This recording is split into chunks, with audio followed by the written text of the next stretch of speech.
Bonjour et bienvenue dans cette vidéo, j'espère que vous allez bien. Aujourd'hui, je vous retrouve pour vous parler de mes dernières lectures. Pour commencer, il y a Avant le labyrinthe, La Braise de James Dashner, publié chez Pocket Jeunesse. Ce tome-ci, c'est le tome 5 de la saga à peu près. En gros, le labyrinthe, il y a la trilogie tout d'abord, et puis il y a deux autres tomes qui sont sortis, deux préquels. Donc deux tomes à lire après la trilogie, même si leur histoire se passe avant la trilogie. Ce tome-ci, c'est le dernier en fait, donc c'est la deuxième préquelle et le dernier tome à lire de la saga. Dans ce tome-ci, on retrouve Thomas et les blocards, donc les gars qui étaient avec lui dans le labyrinthe, mais avant qu'il ne soit dans le labyrinthe en fait. Donc on va découvrir un jeune Thomas, on va aussi découvrir un jeune Newt, un jeune Minot, etc. Je vous en dis pas plus, mais on va vraiment voir leur passé. Pour moi qui aime beaucoup ces personnages, ça m'a fait super plaisir de les retrouver pour un dernier moment avant de clôturer cette saga du labyrinthe. Après, c'est vrai que les deux préquels de la saga ne sont pas nécessaires et sont pas obligatoires pour la lecture, bien que on apprend quand même quelque chose d'assez important sur la Braise notamment. Mais sinon c'est vrai que ces deux tomes, c'est quand même un moment pour les fans, histoire de retrouver des personnages qu'on a beaucoup aimés dans la trilogie.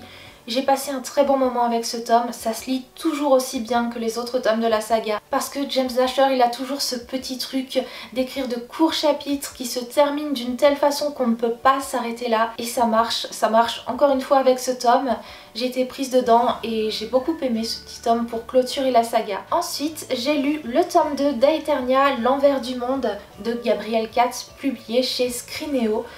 Aeternia, c'est une duologie dans laquelle on va retrouver Letmarek qui est un combattant d'arène. Mais au moment où débute l'histoire, c'est son dernier combat parce qu'il a décidé de prendre sa retraite et d'aller s'installer ailleurs avec ses deux fils, de leur offrir une autre vie. Sauf que sur le chemin du déménagement, ils vont croiser de nouvelles personnes et se retrouver complètement embarqués dans quelque chose qui les dépasse. Cette saga, c'est une saga de dark fantasy qui ressemble assez à Game of Thrones sur plein de points, tout ce qui est complot, guerre de pouvoir, guerre de religion, trahison, manipulation. Le premier tome de cette duologie m'avait vraiment surprise. À chaque fois que je m'attendais à ce que l'histoire prenne une direction, et bien c'était pas du tout le cas. J'avais été complètement étonnée par cette histoire et ce jusqu'à la dernière ligne. Ce tome 2 ne m'a pas fait le même effet malheureusement. Au bout de 3-4 chapitres, je me disais que j'allais peut-être abandonner. Finalement j'ai continué, je suis contente d'avoir pu lire cette histoire jusqu'au bout, mais ce tome-ci m'a beaucoup moins surprise que le premier tome. Je sais que ça n'a pas du tout été le cas de Chat avec qui je le lisais en lecture commune, donc peut-être que ça vient de moi, peut-être que en lisant le tome 1 j'ai réussi à comprendre un petit peu comment l'auteur fonctionnait. Et puis au niveau de l'histoire, j'étais un petit peu moins dedans, peut-être justement à cause de ce manque de surprise, je ne sais pas. Enfin voilà, j'ai pas trouvé que c'était un mauvais tome, mais c'est vrai que malheureusement il ne m'a pas autant charmé que le premier tome. Ma prochaine lecture, c'est une lecture en VO qui ne va pas vous surprendre.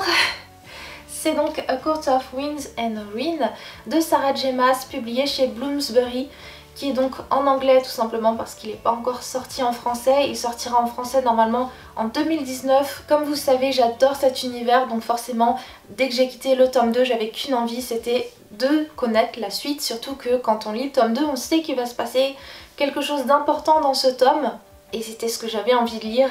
Alors effectivement ce truc important, ça prend de la place, ça demande une certaine préparation pour les personnages et forcément ça fait une grosse histoire comme ceci, mais je me suis régalée. Parce que j'adore cet univers, parce que j'adore les personnages et en plus, même si ce tome fait un petit peu office de conclusion, il va quand même y avoir des petites suites. Je pense qu'elles seront basées sur des petites histoires secondaires de la saga. Il me semble. Je vous dirai ça parce que cette fameuse suite va sortir le 1er mai. Je vous mets la couverture juste ici pour que vous voyez à quoi ça ressemble. Et franchement, ça me tente tellement. En fait, c'est fou à quel point cet univers est juste génialissime. Moi je sais que j'ai pas du tout envie de le quitter, donc je suis vraiment hyper contente de voir qu'il y a une espèce de suite parce que même si ce tome là fait vraiment office d'une jolie conclusion, rester encore un petit peu plus longtemps dans cet univers, moi je dis oui. Ensuite, je me suis lancée dans Pamphlet contre un vampire de Sophie Jomain, publié chez Rebelle. Ce livre raconte l'histoire de Satine qui en a un petit peu ras-le-bol parce que Carla, sa meilleure amie, est complètement obsédée par les vampires. Et en plus, Carla, c'est pas la seule. Il y a plein de gens dans la société qui sont complètement obsédés par les livres sur les vampires et Satine, elle a vraiment du mal avec ça, elle en peut plus tout ça. et elle va décider d'écrire un pamphlet sur son blog pour un petit peu se moquer des vampires dans la littérature et la façon dont les gens les perçoivent. Sauf que son pamphlet va faire beaucoup plus de bruit que prévu et que dans son lycée, il y a un groupe de garçons qui n'aiment pas du tout ce qu'elle a écrit et qui veulent à tout prix qu'elle supprime ce pamphlet. Satine, quant à elle, est complètement perdue parce que c'est quand même un groupe de garçons qui n'est pas le premier public visé des Beat Lit avec des vampires, donc elle ne comprend pas tellement pourquoi ce groupe de garçons veut à tout prix qu'elle supprime son pamphlet. Même si j'ai beaucoup aimé Sophie Jomain avec ses sagas Les Étoiles de Noce Ed et encore plus avec Felicity Hadcock, là je dois avouer que j'ai un sentiment très mitigé avec ce livre parce que je crois que je n'ai pas réussi à bien le cerner comme il fallait. J'ai eu beaucoup de mal à savoir comment réagir par rapport à ce livre parce que on a tout un côté satirique très léger, une lecture à prendre vraiment au deuxième voire au troisième degré, et puis des scènes tellement plus sérieuses, tellement plus premier degré. Et en même temps, quand on a ces scènes-là de beaucoup plus premier degré, on a l'impression qu'il manque quelque chose, qu'elles sont pas assez denses, qu'il nous manque des informations. Donc pour moi, ça a fait un petit mélange qui n'a pas forcément fonctionné. Ma lecture du moment, c'est la saga Lux de Jennifer L. Armentrout, publiée chez J'ai lu. Une histoire toute bête avec ce tome, c'est qu'il était dans ma pile à lire depuis longtemps, mais il était toujours dans mes cartons de déménagement. C'est le seul livre de ma pile à lire que j'avais oublié de sortir et du coup j'avais complètement zappé que je l'avais. Et quand j'y ai enfin repensé, je me suis dit ah mais oui tiens, en fait il est là, faudrait peut-être que je le lise, et je me suis plongée dans cette histoire. Et comment vous dire, j'ai lu aussi le tome 2, le tome 3, et juste avant cette vidéo, j'ai terminé le tome 4. Pour en revenir à ce premier tome, on découvre Cathy qui va déménager et qui va rencontrer ses nouveaux voisins. Ce sont deux jumeaux, un garçon, une fille, et autant elle s'entend tout de suite très bien avec la fille, autant avec le garçon ça ne passe pas du tout.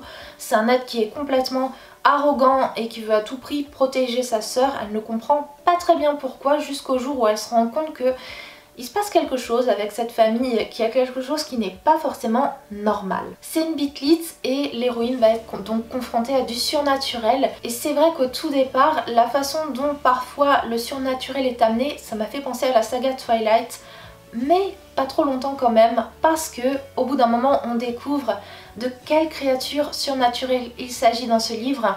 Et là, c'était la grosse révélation pour moi, j'étais super contente parce que c'est la première fois que je lis un livre avec des créatures surnaturelles comme ça en fait. Dans cette saga, ce côté surnaturel me plaît beaucoup parce qu'on s'attaque vraiment à quelque chose qui est nouveau pour moi. Mais ce que j'aime aussi, ce sont les personnages principaux, Cathy et aussi Damon. En ce qui concerne Cathy, c'est un personnage que j'ai trouvé intéressant parce que c'est pas la fille complètement nunuche et en même temps c'est pas la fille qui a trop de caractère, limite à en devenir insupportable. Je trouve que c'est un bon mixte. Elle sait remettre Damon à sa place quand il y a besoin, mais en même temps c'est pas non plus la personne qui cherche à tout prix à s'imposer à chaque fois. Et en ce qui concerne Damon, j'avais peur au tout début qu'on ait affaire à un Hardin bis, vous savez, d'After.